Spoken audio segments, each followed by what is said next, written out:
stoked. I'm going back to Canada later this week for a couple weeks. I'm going to see my family, so that'll be pretty cool. Focus for the week is to figure out the HR upgrade, and honestly, a lot of my stuff is in the TEC right now, but I'll be looking to doing more testing on the dApps and see what else comes up during the week.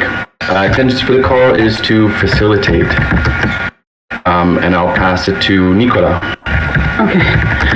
So I am feeling nice and rested and excited to be hosted by Mitch this week, and my intentions for the week are just stay on top of the things and not to get distracted as I'm moving around, and intentions for the call is just to stay on top of and understand and see what are the important decisions that are being made, and I'll give it to Lauren. I'm feeling fine. My intentions for the call are I don't know, are just to hang out. My intentions for the call are to hang out, go through whatever Mitch wants us to go through, and talk about whatever Mitch wants us to talk about. And my intentions for the week are to support in getting the Angel Vault fundraiser going, and to get regen farms out the door, and just organize all the things around comms and whatever else we need to do for the economy, like that post that's still not written about ending the stream of the middle finger person. And I'll pass it to Monique. Oh, I'm so glad you're back, Monique, by the way. We missed you so much. So much, man. You do so much around here. Without you, my life was so much worse. I'm so glad you're here. I love you all, guys. I'll miss you so much, too. And I'm myself happy I'm back. And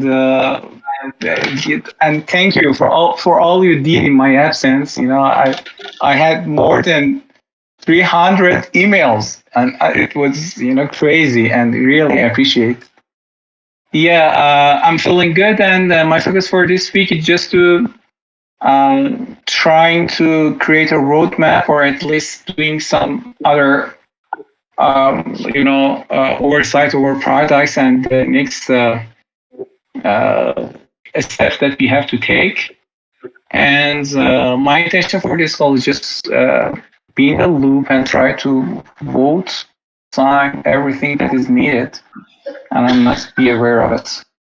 I'll pass it on to Marco. Thank you, Monique. Hi, everybody. Feeling okay.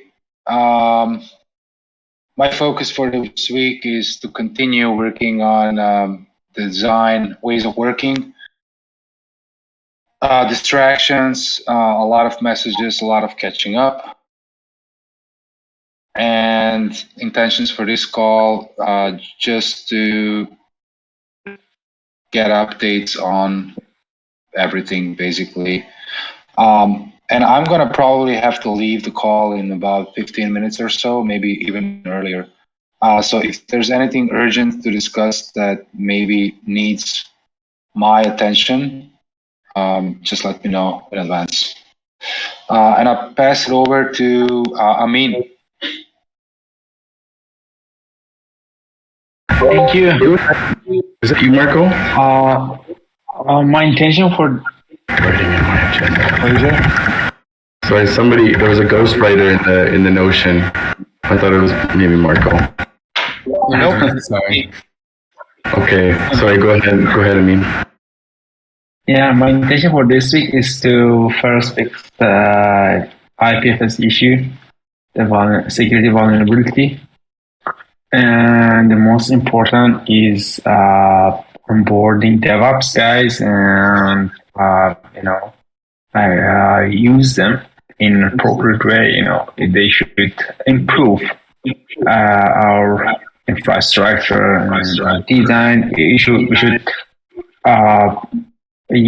benefit from their knowledge in our architecture, in our design, and probably refactor and redesign some part of our services in order to be able to serve a large number of users in the future. And we will have a call about your power on Wednesday. That will be important. My distraction is I'm a little tired and I should cook rice because I'm alone. Yeah, that's it. I pass it to Lauren. Oh, Lauren, have you gone? Okay, I pass it To try again. Matthew. Matteo, great, nice. Yeah. We lost him? Carlos is. No. Oh, Asia. Okay. Go ahead, Matteo. Okay.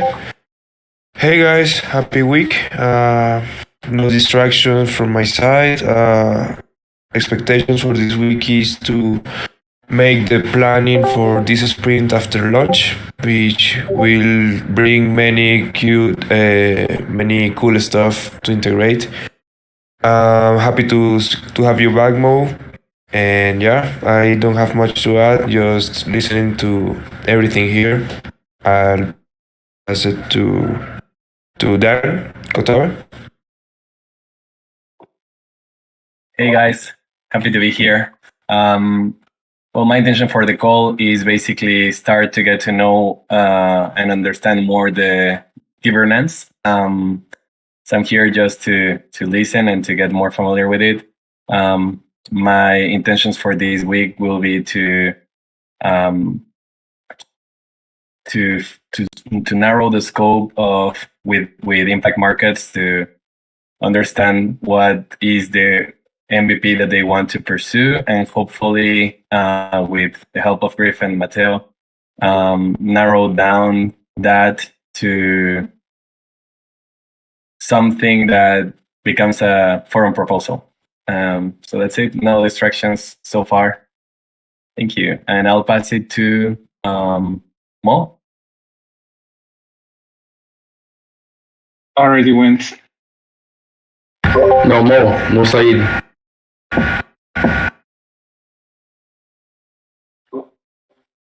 Hi everyone. So my intention for the call is just sync up with everyone and no distraction. Also, this week I'm mostly working on gift power and other tasks that's related for the Giveth. That's it. Cool, you want to pass it? Sorry. Who's left? Oh, we got Carl. Give. Oh. I think I heard my name, so I'm taking it. Hi, Griff. So I'm feeling great, and my focus for the week is the Angel Vault and just getting that fundraise out. And the intentions for the call. Are we changing the call time with the DAP call? I wasn't sure if that was going to happen because of some time zone switches. Wasn't sure if the DAP preferred to do it an hour later instead of an hour earlier with us, just because I think that might make life easier. So just talk about that, and also anything that comes up along the Angel Vault or other relevant things. I end up talking a lot during this call usually. I'll pass it to Fircell. Hi everyone, I'm doing good, and my focus for this week is payments and body review calls, ensuring that everyone will do it and start with the new process. And yeah, my intentions for the call is just to sync with everyone, and yeah, that's it. I'll pass it to Carlos.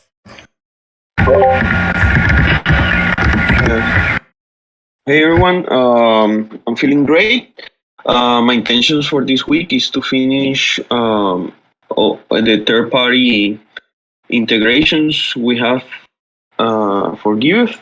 And yeah, for this call, basically sync up and see what's going on. And yeah, the dev meeting schedule change, I think that's important.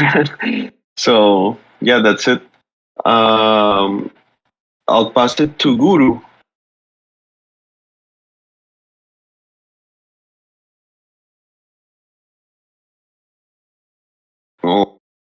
for Giant King.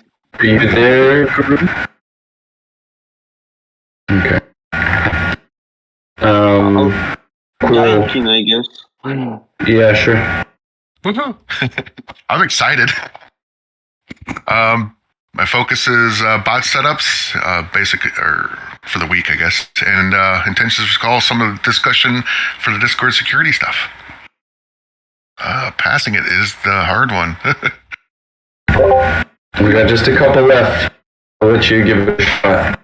Cade, I think is Nice.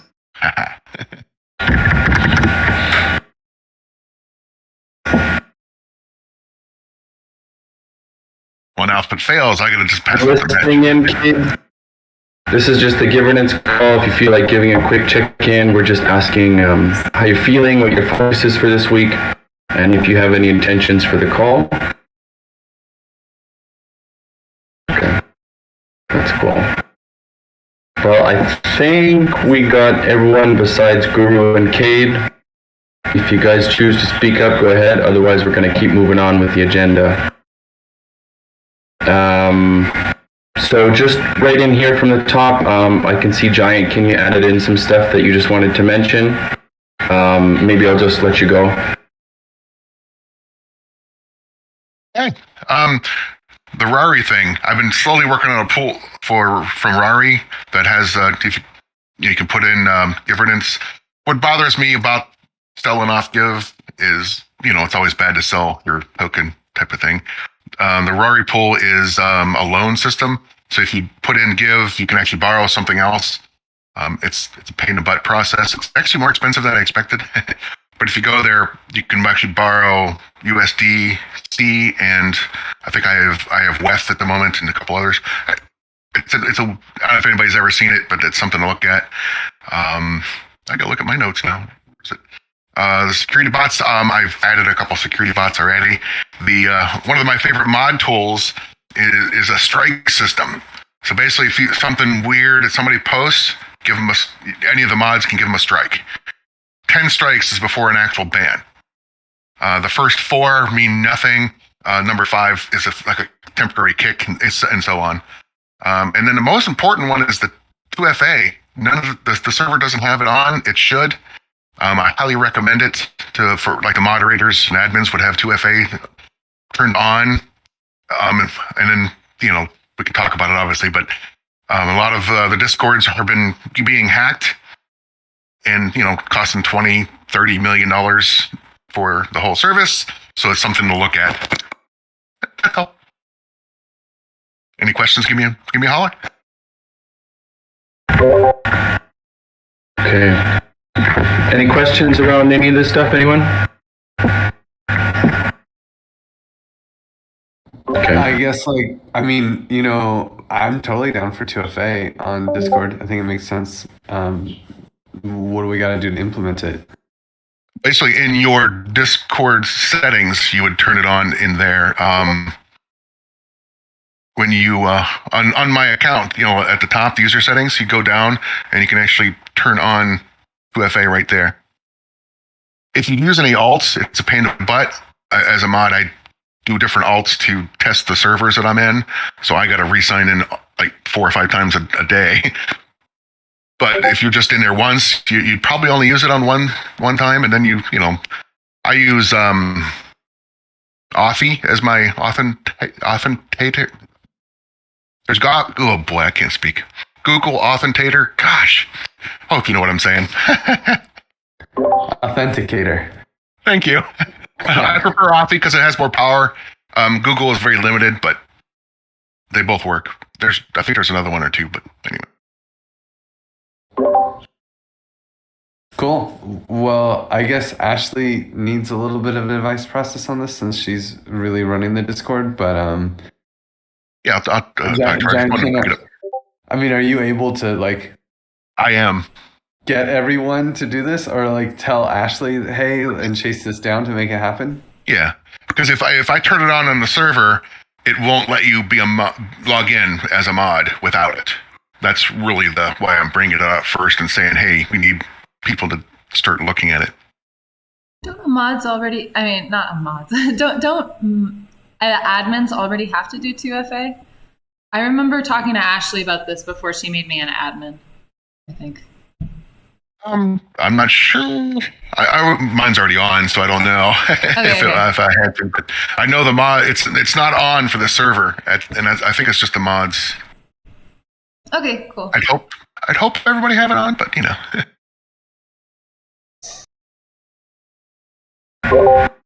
Great. Cool. Well, then I'll follow up with that. I want to keep moving down the list here. We got this water proposal, and I'm wondering if there's been any progress on it. Maybe Griff? I can check. There is a Telegram group. Let me see what they say. I don't think that there is any direct progress. Well, actually, One Hive proposal is up. So it looks like the One Hive proposal is happening. But I don't see. So I guess the multi-sig must be live. Things are moving, but I'm not really sure. I assume that I'm not really sure. I think we have to ask Paul. Can you guys hear me? Yeah, we hear you.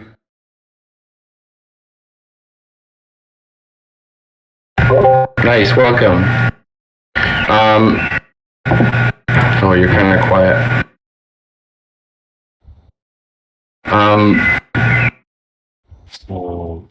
Sorry, I'm having a bit of technical difficulties. In terms of the AK situation, be aware that we too recently had. It is so quiet, I can't hear. Can anybody else hear him well? Hold on. Can you hear me now? Check. Yeah, there we go. Way better. In terms of the recent situation with Giveth, be aware that we too have also been hacked. So relationships with Giveth would be on a very cautious level. By the way, good morning, everybody. Sorry for the late replies. My intention is to sync up for see what's the current situation with Giveth, and also help with more or less the HR stuff from my end of things. And basically because of, I saw the conversation for Giveth, we've also have to recognize that since we lost one farm on the same Unit 3 situation, we have to be very cautious on how we approach Giveth, especially since they too have been hacked. So there's a similar link of connections there. I don't think they're related. Are you talking about Agave or Agave? Sorry, yes, Agave. Sorry. They're two different things, because one was a Uni V3 pool that was being gamed, and the other one was like an actual hack. I'm just wondering how you clarify how they were related. No, well, see, that's from internal affairs. Yes, one is gamed and one is hacked. But in terms of general situation, it's a high volume of money that has been moved. Even though one was gamed and one was hacked, it's still high volume money. So it's just for us to be very cautious on how do we support if we are to support. Not much people know the nuance or the differences, but on the general scope, we still have to sort out our situation. We're not out of the woods just as yet. At least that's my little contribution for Agave in terms of what's happening.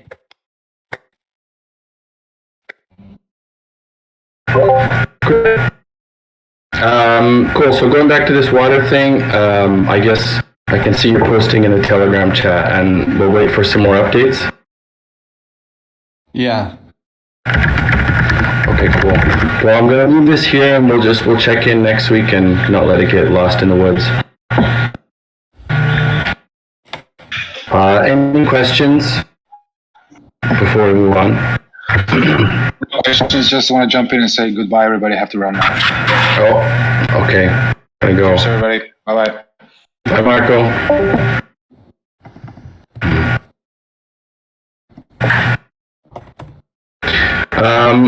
In the Give Garden, we've got two proposals. We've got the no give token swap that's back up.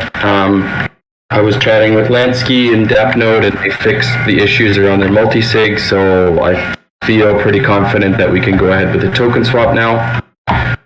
Giveth docs translation from TerraSwarm, that's still up there. I think everything is set to pass, but I mean, they're still open, just waiting for conviction to increase. In the NRGive DAO, there's 2 active proposals. Reimbursements for the Giveth at Dallas, Mexico City, and another one for reimburse for Giveth at ETH Denver. And no, there's nothing in the multi-sigs right now. We did it all last week. And moving on down, stuff in the forum. Bug bounty program. I'm interested. Who added? Oh, I'm guessing this is Karen. Hallo. Hallo, Freunde. Well, yeah, there's a great update. Can you click that link? See if it... All right, so our great contributor Bodhisattva made a pretty cool thing for us, a document that would serve as our public guidelines. You can click that Notion thing as well. Yeah. This site is open, I think, because it's going to be published later. It's just loading. Oh, yeah, right. So you still see our little to-do list up top. And I would like, to know how we should proceed with this, or I'm gonna have some advice. I want to have some advice process. I'm not sure who wants to weigh in here. Also not sure how we, move forward with this stuff. You should know if we. We pretty much decided we want to put out the bug bounty program. We should be aware that it might increase, people looking at our stuff, trying to hack our stuff, because we make it very clear what to expect from what activity. This is very good in general. It's to a high professional standard, I would say. Not my specific forte, but it looks very good to me. Also because Jim, who wrote the same thing for Amazon, basically. So we are on a very good standard. So please read it and see if you like it, and then I would move this more to a DAO vote or something, so we can, if you are especially happy with the numbers, if you scroll up a little, this is just a recommendation that we came up with, a little down. There's a table that gives a number to severity case, and we actually stepped those down a lot, of course, from Amazon, because we're not Amazon. I think they are fine, maybe critical. It might be too high. So this is one of the things that I would especially like you guys to, whoever has an opinion, voice it. Kai, just to clarify, so you want to get this reviewed and then voted on? You want some soft consensus on it, or? Yeah, it would be great to have, better, some soft consensus on it. Mm-hmm. I'm pretty happy with it. I think we hardly could have done better with this. This is a good way to handle this. It's just a next step as well. But we have some, bounties in the past lined up that we need to pay out. And so we took this as a precedent to formalize our way of handling stuff. And okay, is there any reason that you want us to review this in Notion instead of the forum? I didn't want to copy and paste it all because the working document is in Notion. That's why. But you should be able to comment. Okay. Which is also, it's like a Google Doc. You would also paste the Google Doc here. Okay. Yeah, it'll probably be okay. Because normally we do the advice process on the forum, so there's a good chance that it might not get looked at. Mm-hmm. Anyway, that's my thought. But I'll put it in there. All right. Okay. Any questions right now? There's a big question on my end. So when it comes to the bounty program, I commend it because I personally like something like this. The notion is industry standard Dove space, but I know Giveth works functions better on forum because that's cultural space for Giveth. My issue is with the nature of bug bounties itself. They don't necessarily, from what I'm looking at, and it looks strictly back end. And even though Giveth has a semblance of back end in terms of their bug reports and testing, I'm not entirely sure if this has been fully tailor made for the Giveth economy. It just still feels like we're still trying to figure out what would be a Giveth style bounty bug program. So that still has to have more of a reflection in it. But I genuinely like the direction it's going. It helps more people getting involved on a volunteer level, contributing on more smaller scales rather than trying to bring up project or trying to find their way in the community, but more or less find that kind of, okay, this is what the industry does. These are some of the issues. These are where people can contribute without feeling too attached, but still feeling invested. So it has that nice little stepping stone. Yeah, conforming to some standard was basically the how we approached it. We looked at how other crypto projects do it also. But yeah, we can carve our own path, or if you have any suggestions on tailoring it more to specifically to Giveth, be my guest. Like I said, it's comments on the forum. Appreciate it. Yeah.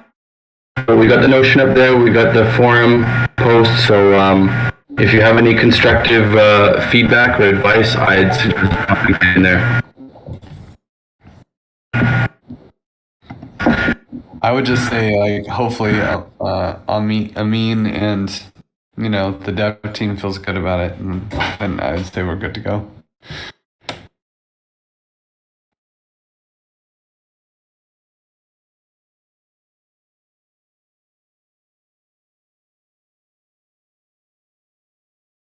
Okay, great. Giveth Connect working group. And I was hoping we would get somebody in here from there. I picked this up, and it looks like Melody's talking about opening up a new working group.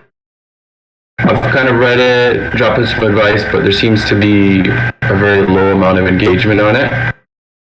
So I'm just wondering if people want to look at this and weigh in on making a new working group and any questions they might have.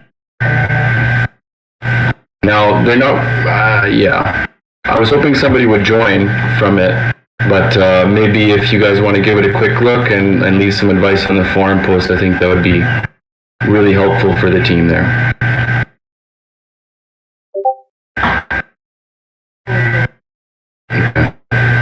Cool. Angel Vault, Giveth, 1 million die raise. Lauren, do you have anything to say about this? Yeah, I can take it on. So right now we're still trying to get validation that we're trying to get some more details. So the current plan is to do it, plan our discount from the center of the wall. Okay, so background scope, trying to raise a bunch of money to build a giant buy wall on UniV3. And it'll be a super cool project. We'll end up with our own branded dollar, like our own Give stable token. And we'll also end up with a really cool UniV3 liquidity solution that ends up being very favorable for Giveth. So it's like you put in this giant buy wall of a stable token against the Give token, and then we'll move that buy wall a little bit as the price goes up is the idea. For it to be effective, we have to raise a lot of money, like $500,000 minimum. Because with a smaller buy wall, it doesn't really have the same impact. With a larger buy wall, it's very intimidating. So it has some really cool second order effects. So the idea is to do a crowd fundraise, sell Give tokens at a discount. We need to talk to the ET team to really understand how wide the wall will be and to understand what discounts we're actually giving, because it might be very high, and we really just need to get a little bit more details to understand what we can offer before doing this. We were hoping to get it be done by tomorrow, but I don't think that's the case. I don't know exactly when we can get it going, but there is a soft consensus, at least on the forum, that this would be cool. So I want to try to get all the details really mapped out so that we know exactly what we're doing, and we can also make some better pitches to investors. Okay. What I hear is that we still need to get a lot more details from Ichi. Yeah, the main thing being how wide is the wall, and is the wall going to be right up against the price? So that then we can say, okay, we're going to give you a discount from the center of the wall. And what is that discount actually? Okay. Any questions?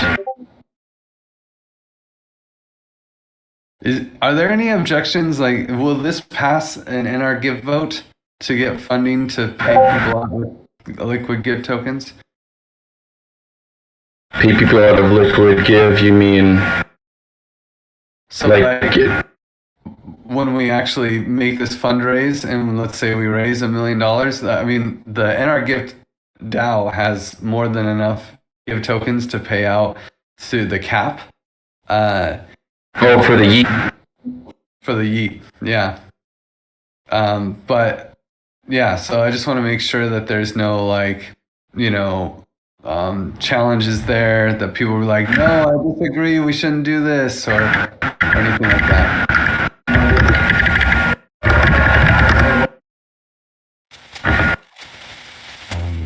While I do have a lot of objections, I do understand the nature of trying to get back people value for incentive.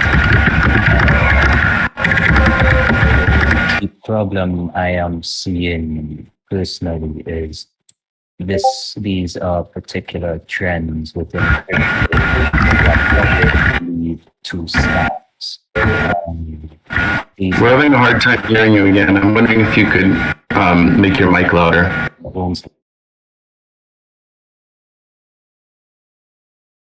Check 1 2. Yeah, there you go. So I'm gonna be very frank. For the last year and a half, I have seen this crypto strategy of always replacing token with the next token to then try to create stability. And it always goes against the protocol or project that tries that, because they usually deactivate of their original token. It's not an issue. Sure, the value is low, but it's not an issue. The issue is that the farm didn't compromise and act. If we are trying to keep the authentic value of our original token, it would be more wiser to collaborate better with other members of network in terms of liquidity. Instead of trying to create a next stable coin and handle it all ourselves. Then there's more of skepticism rather than authentication of we are building community. And if Giveth is setting out for this 4-year protocol, community would be way more valuable for us than adding an next token to the chain. Those are the things that I would caution against, because that is now subsections or pegging value differently from the original Give coin. And not much people are looking to dive into Web3 into that detail. It falls more on back end difficulty rather than front end conversation. So yes, these are my concerns about it as a strategy. But I understand that farm needs to be reactivated sooner than later. But the question is, what is community relatability? Or how to make sure the community remembers and feels that authenticity for Give economy. So, yeah, my thoughts, my little 2 cents.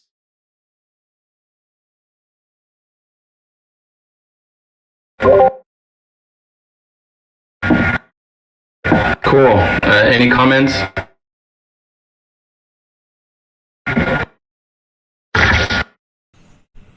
Okay.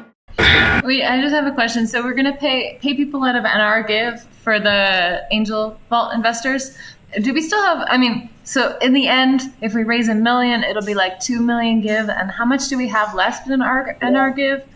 I don't even remember. We have like 8 or 9 million given in our Give. Probably more than that if we actually claim the stream.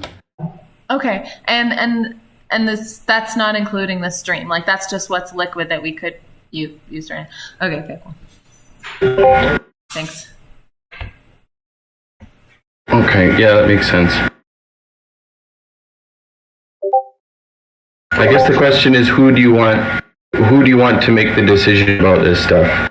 Because if you put it in the NR Give, it's just going to be the core contributors who really are deciding to disperse those funds.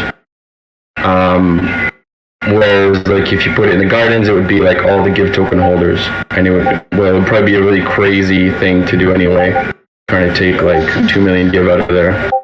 Yeah, the Garden's definitely not an option. I think it's best coming out of the NR Give pot. If we want to do a snapshot vote for signaling, I think that's also fine. But I think personally, I think the best pot for it to come from is NR Give, just because like there's a lot of money there, and the liquidity multi-sig, it's nice to keep that there. And this is like who wants to sell this many Give tokens, right? I don't feel like selling out of the liquidity multi-sig is quite the intention.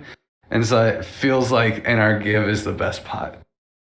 Sure. Okay. As long as there's a way to like get broader consensus than like the core circle. Yeah, and then the actual liquidity, I still think could end up being held by the liquidity multi-sig, even though it's not coming out of, because like we would sell Give tokens in the open market from the liquidity multi-sig, and to me that feels against the intention of the liquidity multi-sig. Like yeah, I get you. To actually collateralize one Give, we would use the liquidity multi-sig. Yeah, to hold. So then NR Give sells Give tokens, but then gives the actual receipt of funds to the liquidity multi-sig. Yeah, sure. Talking about liquidity, mainnet liquidity solution for post UniV3 world. Lauren, I'll let you go.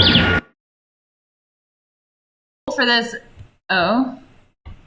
You're definitely muted. I made a poll for this, and it's in the issue. It's in the forum.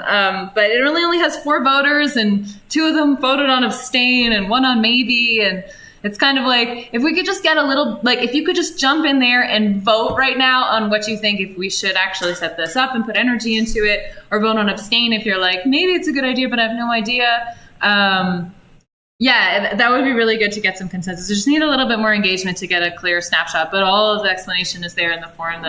The proposal is basically like, in the meantime, it's going to take a while to set up the Angel Liquidity Vault, so maybe we could just do a quick and dirty UniV2 pool and incentivize Give DAI liquidity on UniV2, and then use some of the tokens that were previously allocated to rewards on UniV3 to reward liquidity providers in that pool. So anyway, that's the proposal. My last comment has all of the information on it, and please just like vote. And if you could vote today, then we can get a little bit of an idea, soft consensus of whether or not we should actually push this, or just let it fade away and put all our energy into Angel Vault. Great. Thanks, Lauren. Yeah, this has been up for a while, so it'd be cool if anyone could take just like 5 minutes, read it, and give us some clear self-consensus on this so we can go forward. I want to talk about this next one because I think we're going to spend some time on it.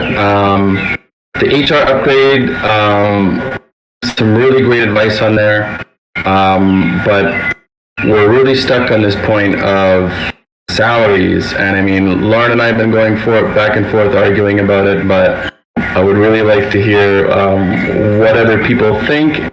And so just some context is like, in my idea originally was that salaries were going to be included in the work agreements to give context for when they're being reviewed, and we could kind of scope it so that only people who have like a current contributor role could actually see these work agreements and see the salaries. This was based on feedback from Griff about being transparent but not tweetable. And so this was the medium that I came up with. Lauren, if I'm just paraphrasing, but you can correct me, is that you were saying about creating like a salary working group who would kind of have this information and disclose it when it's needed, like maybe to a buddy or situational like that. Maybe you can.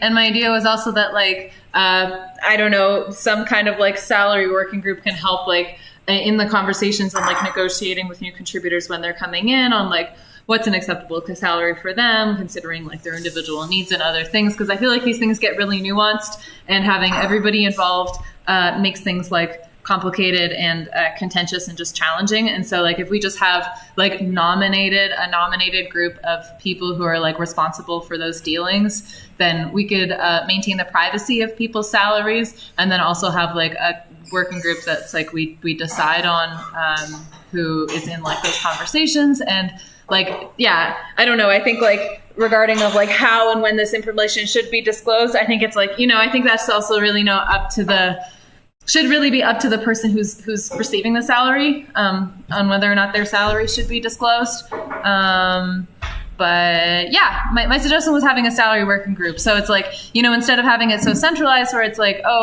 only this person talks to the new contributors and deals with their salaries, we have like a couple of people and like maybe like budgeting people or like overseeing people or like a working group lead, and we can like have a nomination process for the people that should be involved in that. I don't know. It seems like it's a suggestion. I mean, I don't think the transparent salaries is the best idea for making people happy. I think it's going to make people unhappy. And this is kind of like my best midway solution idea so far.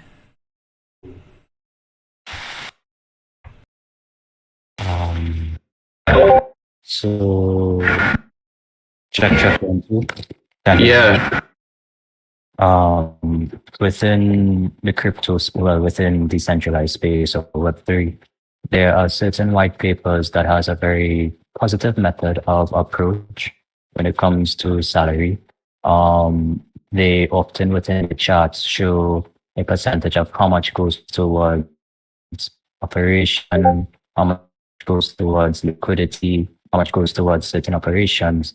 And if that is at least in a public forum saying that, okay, say for the Giveth economy, we know that within the entire pool, say 25% goes to operations, next 25% goes into this investment, and this goes towards the people.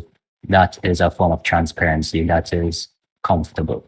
They know the large amount of money that is being used to help aid in operations, and that provides transparency. But for the individual levels of where they hold whatever salary that is being obtained, at least that they know within the management of the operations, it is this amount of money that's being paid within terms of transparency. So that's normally what some white papers have been doing, and those are the successful white papers. One, for example, is God's Chin, if you want to check it out. They're very transparent in how they provide their services. That is a form of transparency Giveth can look into without interfering with the salary construction that was already implemented. Okay. So I hear your point, and it would be cool if you could drop a link in there. And so what I hear is that you're saying like percentages of the income of Giveth would be just divided percentage-wise based on department or working group, whatever. But something that was more relevant to this is like when buddies are reviewing a work agreement or somebody wants to change their work agreement, having the context of salary or how much money they're asking from each working group might be important for whether or not a work agreement gets approved or not. I think like this could be the responsibility of like, you know, at the initial stage, I mean, if somebody has like a really hefty salary, the expectation is that they're adding a lot of value. So I think that like this is something that should be included in their work agreement. And then it's kind of like they're getting compensated to do this like, you know, bunch of really necessary work. Without the salary necessarily needing to be disclosed, we could have just like the work agreement kind of be exhaustive in terms of kind of like the expectations that should be met. And then like when buddies are doing reviews, for example, like they can, you know, look at the working group and be like, wow, this person is responsible for doing this whole buttload of things. Are they doing this buttload of things? And if they're not, then their working agreement can be like up for debate and for feedback, you know? I think that like, I don't know. I think that it's like if somebody's responsible for a whole lot of things, the expectation or the idea or the assumption is that their salary would be somewhere more, or at least they're happy to receive their salary for the amount of work that they've agreed to in the working agreement. And if like the person agrees to that amount of work and they agree to the salary, I don't think that the salary needs to be disclosed necessarily, and the buddy can conduct the review based on the information given in the working agreement.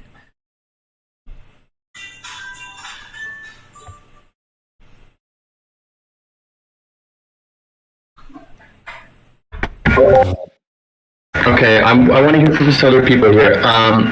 Does anybody think that salaries should be disclosed on the work agreements? Just throwing it out there. I know Ashley was very big on it, but she's obviously not here.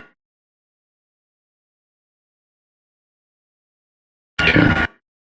All right. Yeah, Griff's like, nah. I agree to put it there because you know, it's the community will manage the expectation against him. If we talk about that, okay, he's living in another place, okay, that's right. This cost of living is different, okay, it's a number that everyone can judge. So we can tell them that if the living cost is there, for instance, or anything, and his market price is that.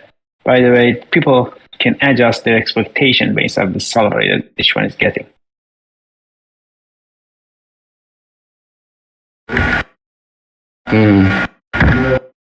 Okay.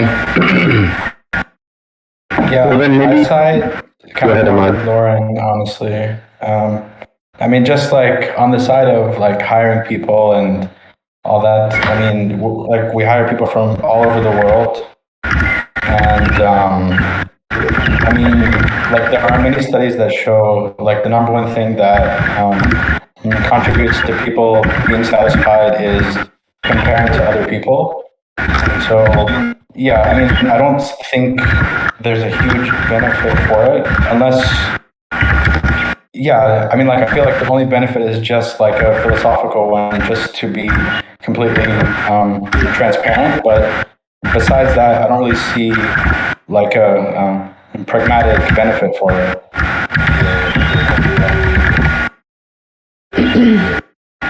Okay.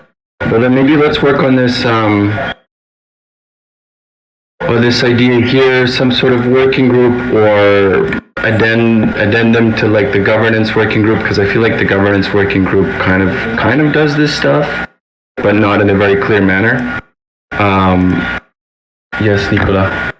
Can I just I'm curious to hear what's the idea behind this. Like, why are you guys talking about it?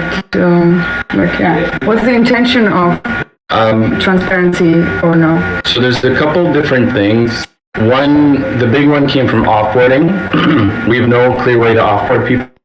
So when somebody's not doing a good job, like we have no way of giving them clear advice. And when we need to terminate somebody, it's like it all just comes down to one person kind of like making the decision, and everything kind of happens in the back room and it's not very clearly stated anywhere. And the second big point I think comes from when people are working for General Magic or something else and they're coming in to Giveth and getting money from the treasury. It's like, well, what are they doing for Giveth? And there's not really like a clear relationship in that sense. So in general, like decentralizing offboarding, creating clear metrics for like tracking performance and getting like critical feedback, and then defining relationships between all of the contributors in Giveth. Thank you.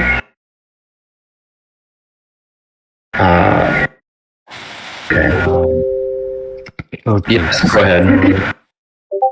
I do have a major issue with salaries in general. Culturally, there's never been in our favor, or labor has never been valued. But that's more of a local thing. The reason why I love transparency, we get to understand the value of who does what. Not necessarily have to be in the public forum, but understanding, for example, why do you hold so much money in case of emergencies? So, for example, let's throw the example of the farm that is being structured. 1 million has been lost. Who have 1 million that could take the sacrifice to fix the farm would have been the one who has 1 million. Regardless of what you're being paid, you have the 1 million to now support the farm. That's the reason why the money will be holding for you for responsibility in case of worst case scenarios. I don't know if anyone else can hear you or understand you, but I cannot. Check 1 2. Okay. And honestly, Guru, I feel like it's a challenge because it's not always in full context, and I don't know if there's. I don't know that it's adding a lot of value to this call. I'm sorry, man. It's just the context is your community and volunteers that refuse to be paid but love Giveth for the sake of giving. The context is that this is what you guys project from the 4-year protocol that I'm trying to maintain as that good loving spirit of giving. Anytime you guys refer to salaries, you segregate and take those who volunteer out of the conversation before you understand which part of your community starts to get struggle with the communication. So while I understand the need of salaries for keeping the operation going, the need of transparency is for those who want to support the operation, but without losing their own intrinsic value. There's no real gain if it is for me, say, want to be part of the community if I decide to take a salary. There's more gain for me just coming in conversations and enjoying the community being developed. So those kind of things is where the conversation has lost communication, which I've been trying to find back in a long about way. You know.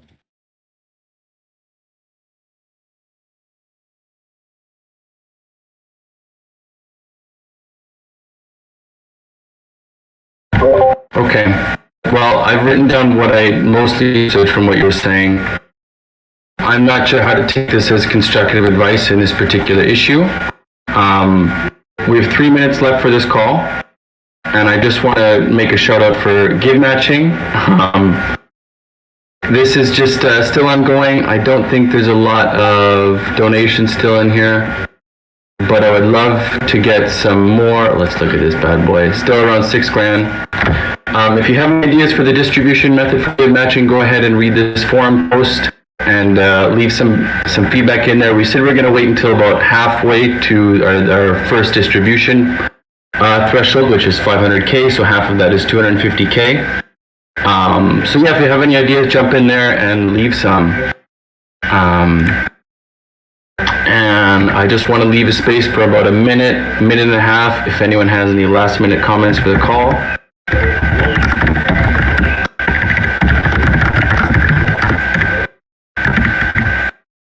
Okay. Great. So just take a minute to review everything we talked about today. There's a lot of stuff that maybe just go in. Yes, go Griff. Are we, especially since we have Monique and Amin and Mateo, are we down to switch governance and DAP calls? Does that make sense for you guys? Or does having the DAP call earlier than the governance call not make sense for you? Honestly, I sent the invitation yesterday, and I changed the time after this call as a routine that we have. But I think for the next week, it's going to be the same time. I don't know why, but in the calendar, I still see the governance call 1 hour, earlier than this time. I don't know why, but we'll manage it for the next week. Yeah. This is the question. Is it, because right now this is the call because there's a time zone change for the Middle East team. It's like that changes everything in the calendar. So I feel like because so much of the DAP team is in time zones that aren't so bad, but then there's the Costa Rica team and people on the West Coast that would come to the governance call, that maybe it makes sense for the DAP call to be first and the governance call to be second. But I don't know if that conflicts with dinner times or you guys already have this flow of working at a certain time. I'm okay with having a meeting after this call, but and I sent the invitation, and but I honestly didn't get any approval.